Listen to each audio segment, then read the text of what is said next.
Saudações a todas, a todos. Continuamos nossa meditação a partir do Evangelho de Lucas.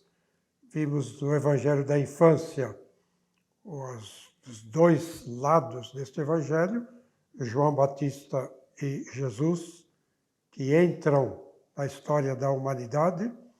Em seguida, Jesus e João Batista adultos. Aparece João Batista, o início de seu ministério, Jesus dando início também ao seu ministério, o grande cenário da entrada dos dois adultos.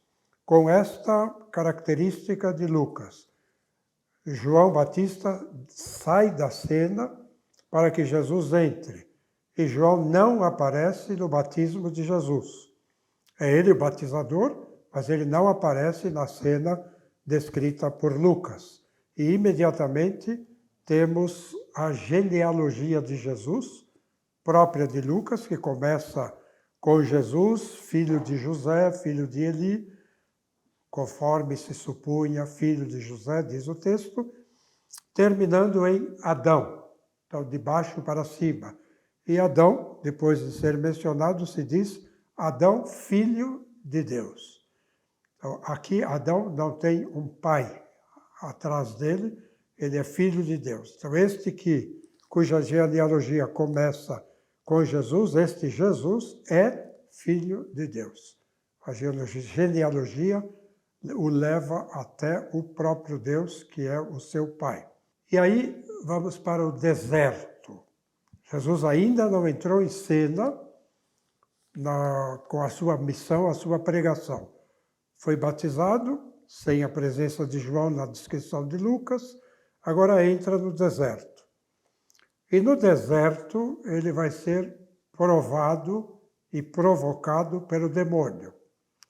Os três evangelistas, Mateus, Marcos e Lucas, narram a tentação do deserto, cada um do seu jeito. Marcos apenas menciona que Jesus foi tentado pelo demônio no deserto. Mateus e Lucas desenvolvem a tentação em 3 etapas. Então vamos ver aquilo que diz Lucas, no 4º capítulo do seu Evangelho, quando ele começa dizendo que Jesus, pleno do Espírito Santo, o que é próprio de Lucas, porque o Espírito que, depois do batismo, o Espírito leva Jesus por todas as partes. Então Jesus, pleno do Espírito Santo, voltou do Jordão, era conduzido pelo Espírito, sempre o Espírito levando Jesus por toda parte, através do deserto, durante 40 dias e tentado pelo diabo.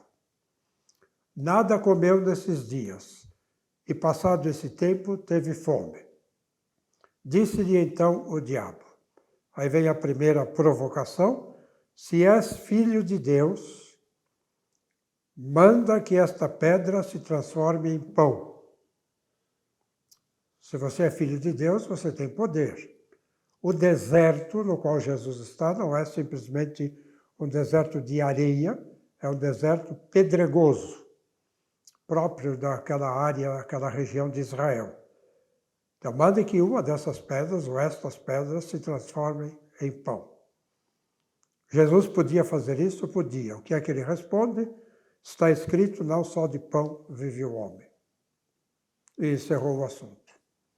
O diabo, levando-o para mais alto, mostrou-lhe num instante todos os reinos da terra e disse-lhe, eu te darei todo este poder com a glória destes reinos, porque ela me foi entregue e eu a dou a quem eu quiser.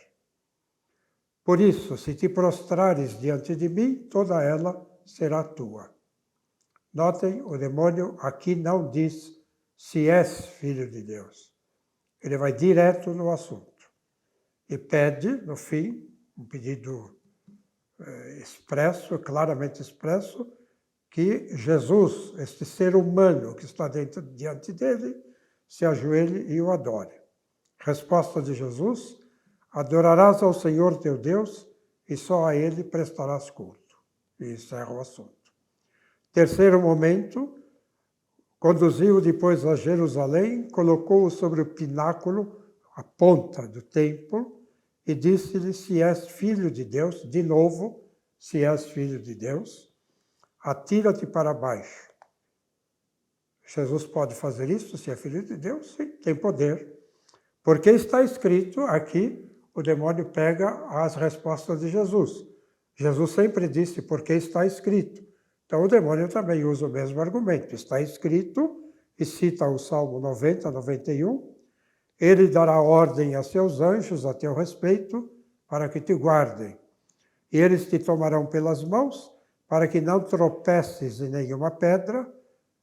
Então não acontecerá nada com Jesus. Jesus responde, não tentarás ao Senhor teu Deus. E encerra.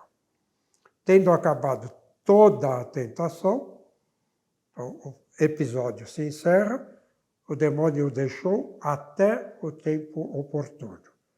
O demônio vai voltar num tempo oportuno. Aqui a cena se encerra. Quem está na cena? O quadro é o deserto pedregoso, o demônio e Jesus. E o demônio, com a pergunta sempre, 2 vezes, você é o Filho de Deus?